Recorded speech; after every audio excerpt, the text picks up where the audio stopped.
Hello, my name is J Rod, Jonathan Rodriguez. I'm going to do a DVD update of some sort. I'm going to show all of the superhero films that I have collected over the years. This might take a while, so I'm going to do it one at a time. This is my first entry right here, the Holy Special Edition Batman of the Batman movie from 1966. I love the TV series, and this movie, when it finally came on DVD, I bought it. It's a lot of fun. It's got a lot of special features right here. And this movie, I have a ball and a half watching it. You know, this is the oldest Batman movie that's ever come out, but I love it. And you know, Batman and Robin, you know, in this series just made me laugh so much over the years since I was a kid, and as an adult, I still love it. So that's Batman the movie. Next, we have the best Batman movie to me, and that is the original Batman from 1989. A lot of people say that The Dark Knight or The Dark Knight Rises is the best Batman movie ever made. I think this one is. I do enjoy The Dark Knight and The Dark Knight Rises. I have them in my collection, but this is the one that I grew up with. And it says in the back here, a triumph. You can't take your eyes off it. Yeah, this is one of the best Batman movies there is. Nolan's films would not exist without this thing. I love Jack Nicholson as the Joker. I love Michael Keaton is Batman to me. I mean, he always will be in a lot of people's eyes. You know, Kim Basinger was good in this movie. I have a lot of fun watching it. I saw this as a kid and I loved every minute of it, and I know this was not a kid's movie, but it worked for me. It was a really fun movie. It's an 80s classic, and I love this movie to death. Here's a sequel that's kind of underrated. A lot of people give it a lot of crap, but I love it too, and that's Batman Returns. Yeah, this is the bare bones DVD that came out years ago. I still have it. I want to get the 2-disc someday. This film is a lot of fun. I mean, a lot of people give it grief, but hey, Michael Keaton came back. That's a plus. Danny DeVito's great as the Penguin, and you got Michelle Pfeiffer as Catwoman, who's my second favorite Catwoman. My first is Julie Newmar, and then Anne Hathaway. She did a serviceable job in The Dark Knight Rises. A lot of people gave her crap, but I didn't. This sequel, though, is worthy to the first Batman movie. It's still dark. It's still got that atmosphere. It's still got a lot of good action sequences. The romance, you know, on and off, I didn't mind it. It's not that long. The villains are great, and Tim Burton's direction is still there. It's still a worthy Batman movie to me. I don't have Batman Forever and Batman and Robin, so you're not going to see them here, but I will get them someday. Now comes the Nolan films, starting with the special edition of Batman Begins. Yeah, my dad got this on Amazon. It says here, one of the year's best films, 2 thumbs up. Well, I do enjoy Batman Begins. I still do feel this kind of long, and Scarecrow's not the greatest villain, but I do like this film. It started the Nolan trilogy, and compared to Batman and Robin, I could take this, because at least, you know, it's not as stupid as Batman and Robin was. And this movie, you know, I can watch it. It has a lot of features on the DVD, and for a collectible, it's, you know, you can't go wrong. And here's the one that everybody loved, The Dark Knight.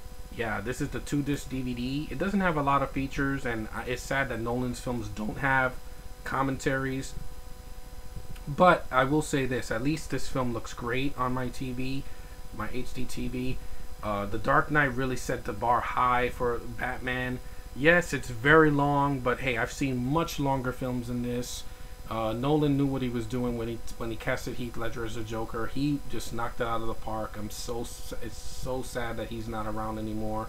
I mean, if he had not done this film, we would have still had Heath Ledger. Maybe he would have been in the Avengers. Who knows?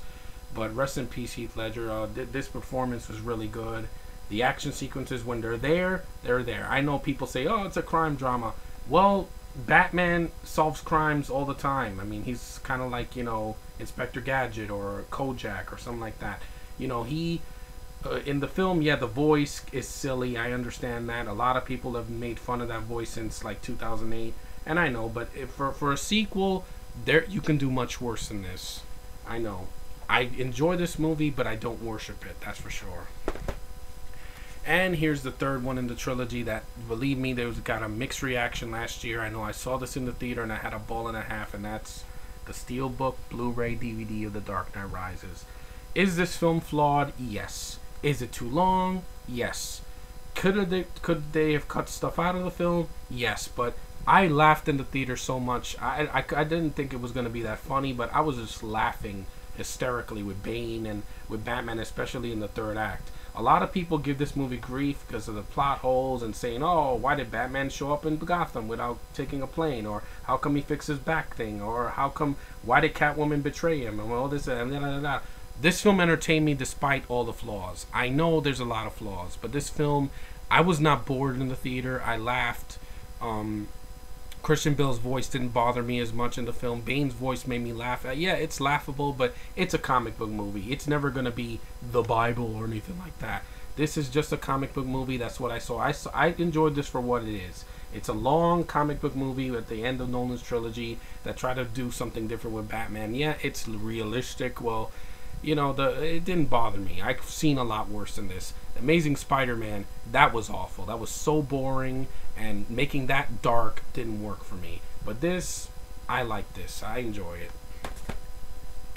Now, this is the only Superman film I have. I have to get the first four somehow. And this is the 2-disc special edition of Superman Returns. This film gets a lot of grief, but I guarantee you this movie is going to be better than Man of Steel. I'm not even fronting. Man of Steel, I saw the trailer, it's doing nothing for me. It's just looking like, oh, we're going to make Superman dark. And I'm like, you can't do any darker than the first film when Krypton blows up and his parents die and everything. You're not going to get any darker than that. But this movie, I like it. It's long, but I like Brandon Routh as Superman. I like Kevin Spacey as Lex Luthor. Kate Bosworth is like, she's not Margot Kidder, but she's serviceable, I guess. And at least, even though this is not action-packed, I guarantee you it's not going to be as boring as the next film. So, Man of Steel, eat this, because this one beat you to it. Now I'm going to show my Spider-Man films. I got the first Spider-Man. I do enjoy the first Spider-Man. I think it kicks the crap out of the Amazing Spider-Man. There's nothing that can make me take that back. This film is much faster paced. It's a lot better.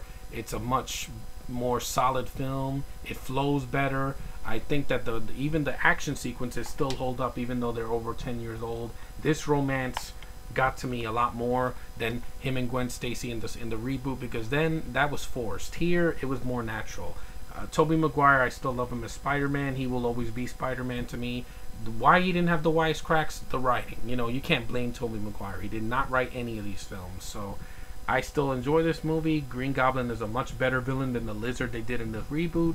And I had a fun time watching this in the theater when I was 17.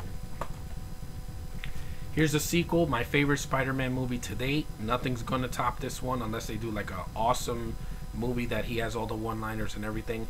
And that is Spider-Man 2. Yes, I love this sequel. I watched it so many times. I watched it last year and I'm like, wow, this really is an awesome movie, even though it's from 2004. It's almost 10 years old. It says the best superhero movie I've ever seen. Yeah, that is until I saw the Avengers last year, which I was blown away. But this is a really awesome sequel. I love Doc Ock in the film. He was a great villain. The action sequences are just breathtaking. The special effects are really good, and the kiss between Mary Jane and Peter in the end, I really enjoyed it. I mean, this is a solid sequel. Now here's a sequel that gets a lot of grief. People say it's the worst Spider-Man movie of all time, and that's Spider-Man 3. Yes, I have this special edition because I don't hate this movie. I saw it again last week, and I'm like, you know what? This didn't bore me to tears like the reboot. I still like Tobey Maguire. I like the black suit right there. I liked Sandman. I liked the relationship problems he had with Mary Jane. It made it more fresh. It wasn't just a rehash of the first two films. It was long, but hey, I'll take this over the reboot any day. Let's just leave it at that. Now I'm going to show my only Fantastic Four film. I had the first one, but I sold it because there's an extended cut I want to get. And this is the sequel, Fantastic Four: Rise of the Silver Surfer. Yes, I know this movie had some disappointment in it, but I got it for this guy right here, Chris Evans, because I love this guy as Captain America, and I wanted to get one of his previous films. And this does have a commentary with director Tim Story, and I like this film. I think it's decent. I don't think it's horrible. Silver Surfer looked awesome in the film. Michael Chiklis is still good as the Thing, and I do like some of the action sequences. I think they can do a better Fantastic Four film, but hey, you can do a lot worse too,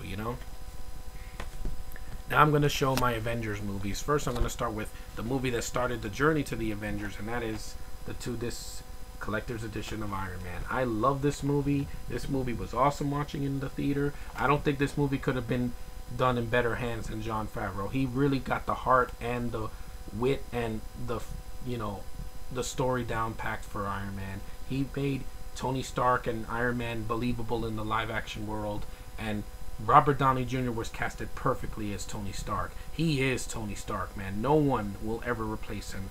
This movie rocked my socks off. I'm glad I finally bought it on DVD. I still need to get the second one. I enjoy that one too. I'll tell you why next time. And this movie was a worthy movie to be put on the big screen, and I'm glad it made a lot of money, and I'm glad it led us to the Avengers, which I love so much. Oh, excuse me. Now I got two of the Ultimate Avengers films. This is the first one. I saw this in December of 2011. I really do enjoy this. It's short, but it's to the point, and I do like the animation. I love the characters. It really does, you know, feel like a comic book movie, you know, a short, like, comic, but nonetheless, I'm glad I got this for the collection because, you know, it's the Avengers. They do look different from in the movie and in the cartoon, but I do like this. I really do enjoy this. It's great to have it on DVD. It has some features I still have to see, so I have a reason to watch it again. And here's the sequel, which I know some people said this movie sucked, but I like it. I know it's kind of ballsy when you think about it, because well, there's a spoiler of one of the characters does die. That's what I'm going to say. But I do like this one as a worthy sequel to the Ultimate Avengers. I like the addition of Black Panther. I still like the action. It still flows very well. It doesn't feel boring. It just goes by just like that. So Ultimate Avengers 2 I do enjoy. And here's my favorite. The best Marvel film I have in my collection. The best superhero film I ever have. Nothing will ever top this until the sequel comes out. And that is the Avengers on Blu-ray and DVD. This was the best movie I saw in 2012, last year. This was the best movie I saw in a long time in the theater. I thought this was better than any of Nolan's Batman films. I'm not taking that back. It's my fourth favorite movie of all time. I love this movie to death. This movie just, I was never the same after watching this. I watched it twice in the theater, and I just absolutely adored this. This movie was the reason why I go to the movies, man. I want to be blown away. I want to be entertained. I want to go on a roller coaster ride and have a great time. And I had a ball and a half watching this. This movie is everything that a superhero film should be. Love the characters, love the story, love the visuals, love the action, love everything about it. It's a long movie, and I felt like it could have gone on another hour and I wouldn't have complained about it. I love this movie so much, man. It's just a film that really delivered. I mean, it could have been a massive disappointment, but it wasn't. And everything about this movie flowed very well. Joss Whedon, he is my man now. I love this guy, what he did with this movie. Every other film will pale in comparison to this. And of course, when the sequel comes out, I'm going to go see it. I love this one, so the sequel I'm probably going to love too. The spoiler at the end, you know, with Thanos, man, I felt like a little kid again. This is a great movie. Love this movie to death. It's behind the original Star Wars films as one of my favorite movies of all time, and it deserves it. Avengers rocked. So that's all my superhero films that I have to date. I'll show more in the future, so peace.